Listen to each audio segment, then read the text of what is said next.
All good. Mate, How awesome, are you? awesome, awesome, mate. I'm here with Jake Lund. How are you, buddy? Yeah, not bad. A week out next fight, so feeling pretty good. Yourself? Absolute. Yeah, good, man. Good. I'm just trying to get this little project happening off the ground, but Yeah, it's nice. it's a slow but sure process, mate. I think we'll get there in the end, Yep. but it's not about me anyway. I'm just trying to. Yeah, yeah, It's about the fighters and the people involved in the sport, mate. yeah. I'm happy to be on board and have a good chat about it. Haven't done one of these for a while. Oh, mate, you're a champion, an Yeah, absolute champion, mate. Where do we start, eh? yeah, You got a fair few achievements. You're the current Australian WBC champ. You're the yeah, you own a WMC world title, which was in yeah. 2015. You've won and defended your Banglam Stadium belt quite a few times, and you're the multiple ISKA Commonwealth champ. Yeah. That one's just one. I only won that one once, but all the rest is pretty spot on. Yeah, the ISKA one was last December against Marco Tentori in Perth, but they haven't really got me over to defend it yet, so it's just a one-off. But Yeah, the next step for that one's a world title, so that would have been cool that's doing. awesome, man. And I wanted to ask you actually a question. You said that to date the WMC world title that's your biggest achievement. Yeah. What would top that? Well, I reckon the WBC world title could top it. Um, WMC, another WMC world title, like just the real WMC world title could probably top that because the one that I got was an I-1, which is a promotion. Yeah, So, although a lot of good guys have gone for that, like Anton Pinto and a lot of other good guys like Tom Matsua, who beat me the first time I went for it, yeah, um, it's still a show belt, so it's not actually a fucking massive thing, you know? So, although I regard it as massive because I had to actually fight people from other countries and it was a tournament and all that, I yeah. still Don't know that it's a little bit better. stop talking yourself down, mate. And it's still better than any amateur world title or some shit. That's for sure. It's fucking, it's legit. Oh yeah. Also, you say that your motivation comes from losing your first fight because you were underprepared. Yeah. So how do you ensure that that doesn't happen again? Well, mainly to be honest, just a lot of fitness training because I only think I really lost that first fight because of fitness. Like I actually thought I won it, but I guess I was so sloppy and so tired and all this kind of thing that I just felt really shit. And in the round breaks, I just didn't want to be there, kind of thing, because Yeah. I didn't know what to do in preparation. Mm-hmm. Um, so now I just make sure I'm so fit and pushing myself to that point where I just exactly the point that that first fight pushed me to. I try to do that in training now, so I You can try get used to it and to experience that again. you try and emulate that feeling. Yeah, which is still pretty rough because fucking it's hard training, but yeah, that definitely motivated me, man. Absolutely. And Wasn't one of the guys that just knocked out four people in a row for the first few. yeah, you had to earn that one, eh? Yeah, man, that took like 10 fights.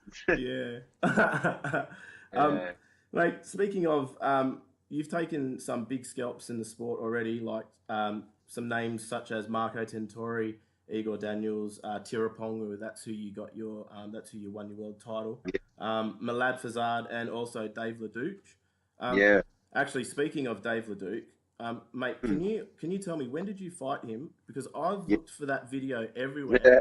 and I can't find it. I fought him my second fight in my Thailand trip of 2014. Um, Me and him actually met like probably like 2 weeks beforehand because he was mates with my mate, and we ended up getting pretty close. But then he beat up a guy from our gym in a Bangalore fight, and I fought that night. And then the Thais go, all right, you fight him in 2 weeks, and he was my mate, and I was like, all right, I'll fight him. Like I fought a few guys that have beat my mates and shit, so I was pretty confident. And then I saw him on the night, and he's like, "Let's do it." He was like so cool about it, even though Yeah. we're mates. He like looked me in the eye. He's like, "This was always gonna happen. Let's fucking do it." And yeah, I ended up fighting him, and I beat him like pretty clearly because I was a lot more skilled and stuff. And he'd only just sort of started becoming really good around then.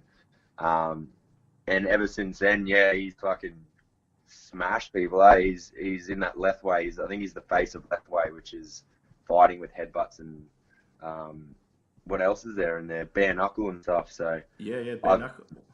yeah. So I've actually realised he's gotten better, and I've messaged him and told him he can have a rematch whenever he wants.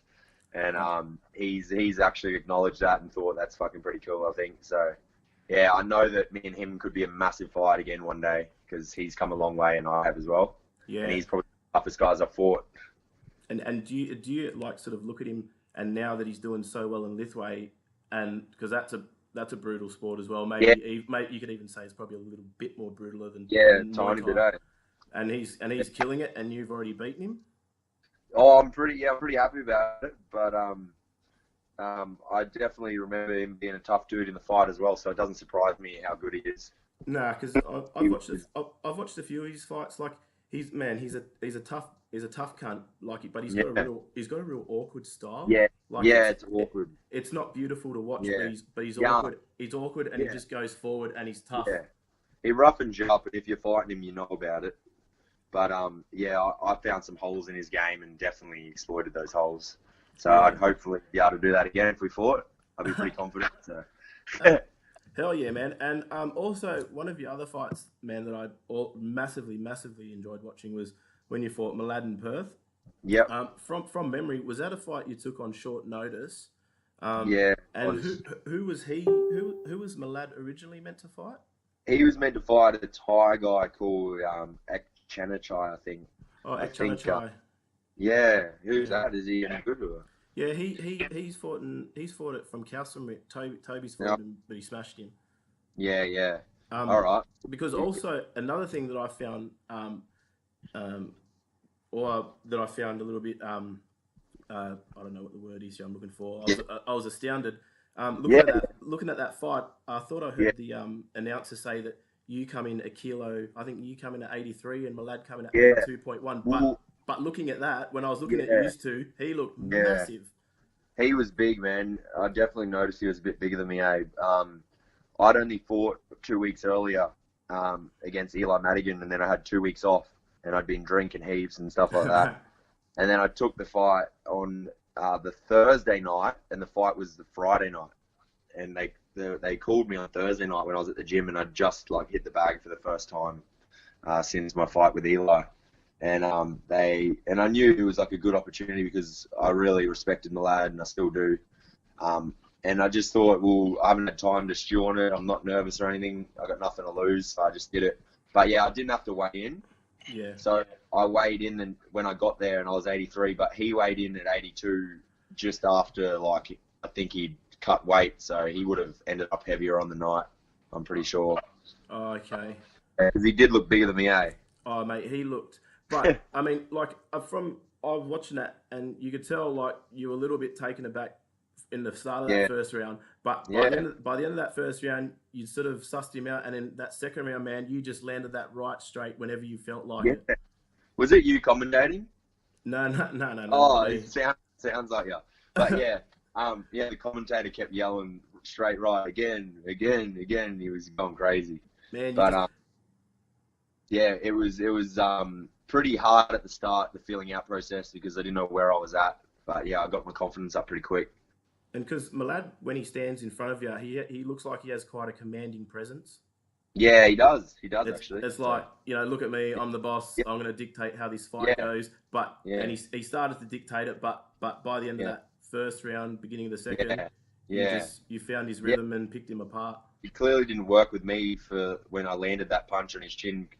And if I didn't land that, I might not have got all that confidence, but it got me a lot of confidence, and then that transferred into our second fight as well. And second fight, I actually had a prep, and I wish that video was out because that was pretty cool. It was one of the best I've fought probably. Yeah. Over threes, yeah. It was definitely a good fight to watch. Yeah. Did you know we fought twice? No, I didn't know that. Yeah, we fought. They wanted a rematch probably 6 months later, and I said, yeah, that's cool. And I beat him on points. He lasted the distance, but I beat him pretty good. that must have definitely made your confidence skyrocket, knowing that And you had a full camp to train this time as well? Yeah, did, man. Oh, there's no way I was going to lose, But he still brought it, He still fucking turned up better than he was the first time, so Oh, he's a respect tough, to him. absolutely, man. He's a tough bastard. Yeah. And speaking of when you were talking a bit back in a few years ago when you had your time in Thailand, Yep. would you be able to? What's one piece of advice you would give people to looking at doing the same thing that you did? Maybe go over for probably three months, 6 months. Don't have any obligations at home, kind of thing, so you can commit to it. Respect your trainers. Listen to everything they have to say, because that's when you'll really remember their advice and pick it up in your game. So don't just pick and choose what you want to absorb. Try and listen to everything they have to say. Yeah. Take all the fights they can give you within reason. Like don't fight when you're too injured, but they'll still try and make you fight when you're pretty injured. So just try to win those, even though you're a little bit banged up. And that's it. When you're in Thailand, if you're fighting that often, you're never going to be, or rarely, you're going to be 100%. Yeah, and I think that helps you overall getting a well-rounded game. And when you come back, you know that you're going to be fighting a lot fresher in Australia than you are over there, training and fighting so regularly. So that adds to what you learn over there. Yeah. But yeah, I'd say just go over there and give it 100%, and just focus and then come back. Just go there, come back, go there, come back, kind of thing. Don't just stay there too long, and then because then you get stuck in their ways, and you'll come back and you'll probably lose to someone with the Aussie style. Yeah, you've got to mix it up. Yeah. Plus, that's another thing I found in Thailand. Sometimes the training can be quite monotonous. It's the same thing over and over. Yeah, you'd get sick of it after a while, unless you really loved it. But if you really love it, then obviously you're not getting too much better. Like training's got to be hard sometimes. Yeah, and speaking of training, are you a fan of long distance running or short sprints at interval training? I probably long run more. I try long run every day, but I'm a big believer in both. I think you got to do both. Probably long running's more important, just because you can get your interval and high intensity training through pad work and stuff and sparring. Yeah. But you got to do hill sprints as well. So I'd rather run long distance because it's easier, and I do think that's a must to lose weight and get your legs conditioned and whatnot. But hill sprints, as shit as they are, you should probably do them in as your high intensity stuff with pad work. Oh, they're fun. Oh, I had to do heaps of them for this prep. And, I'm so happy they're over. Oh, you're a better man than I am, Jake. Hey, speaking of, what's now for your training? What's a typical day when you're training for a fight, start to finish? Yeah, well, I'll try to get up early, go for a run. If I got any clients in the morning, I'll take them, but usually I don't. I'll come home, make my food, have a nap, because I don't work. I just personal train morning and night and fight. So I'm living like the full-time kind of fighter thing mixed with clients, so it's pretty good for me.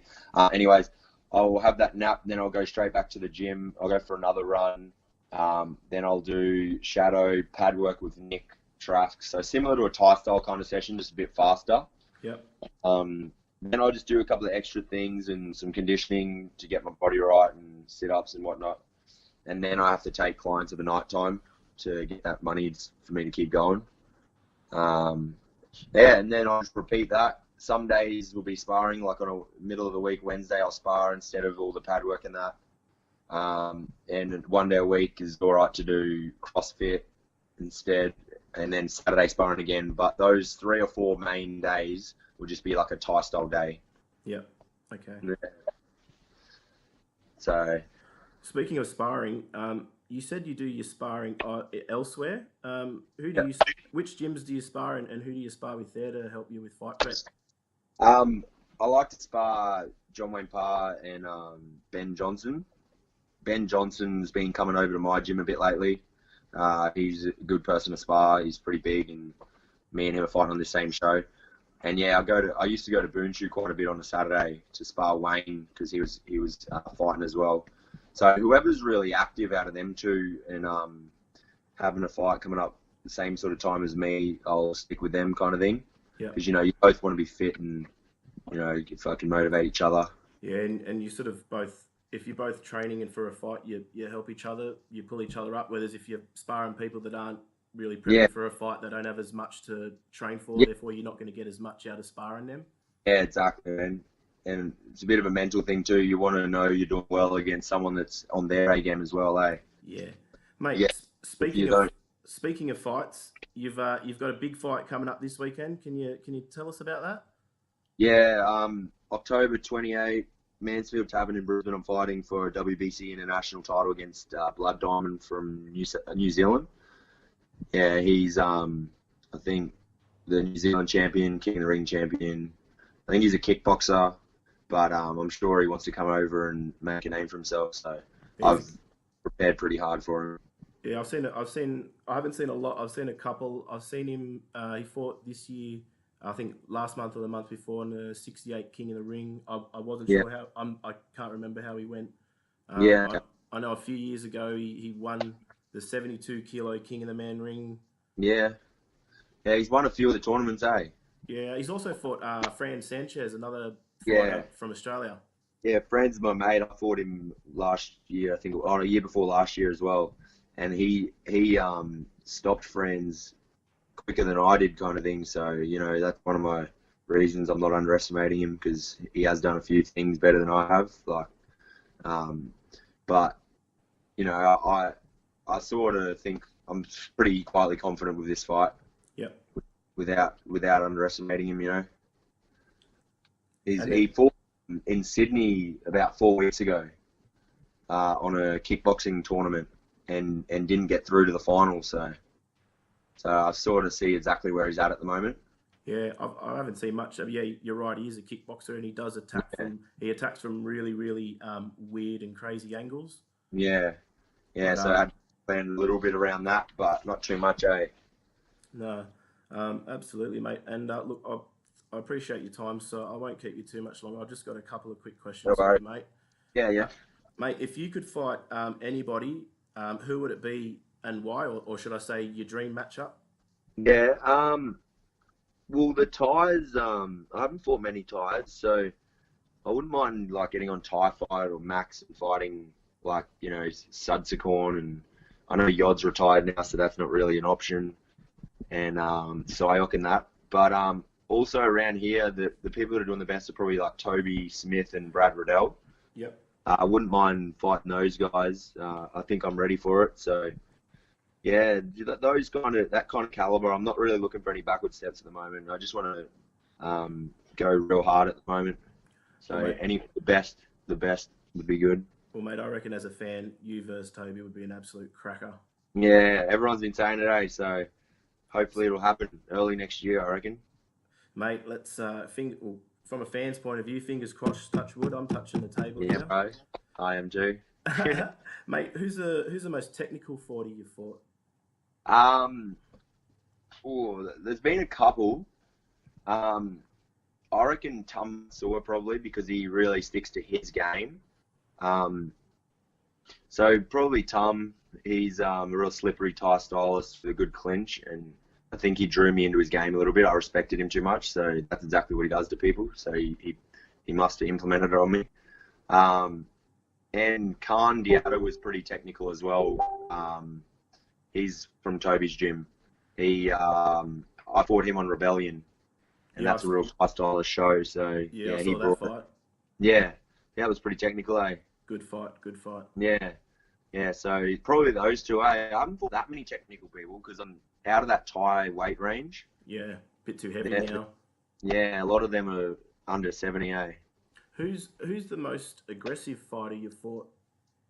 Um, Probably Dave. Dave Ledoux. Yeah, because although I was picking him apart, he just was on me the whole time. So he's aggressive. I can only imagine how he is now too, after all that experience and headbutts and shit. Um, He's tall too. He's yeah, a bit of a nightmare. mate. But yeah, he'd be the most aggressive. There's been not that many that have been able to. There's been a lot of aggressive guys I fought, but I usually hurt them and stop them wanting to come in. Yeah. Yeah, so you have to be Dave. He just fucking didn't care. Hey, that's what I was going to ask you. For people that don't live in Queensland, is Destiny going to be available to purchase as a live stream?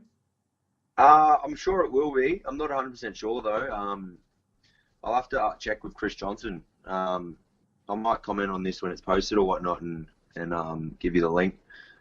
But we hope so. Well, We'll that's have a look. because that's how if I'm not in Australia, that's usually Yeah, if okay. there's links to fight shows, I will purchase every single one Yeah, and true. watch them. Yeah, we'll tag Chris and make sure he puts it up, eh? Yeah, maybe get something going, Some Chris. sponsors don't like it. Mate, Yeah.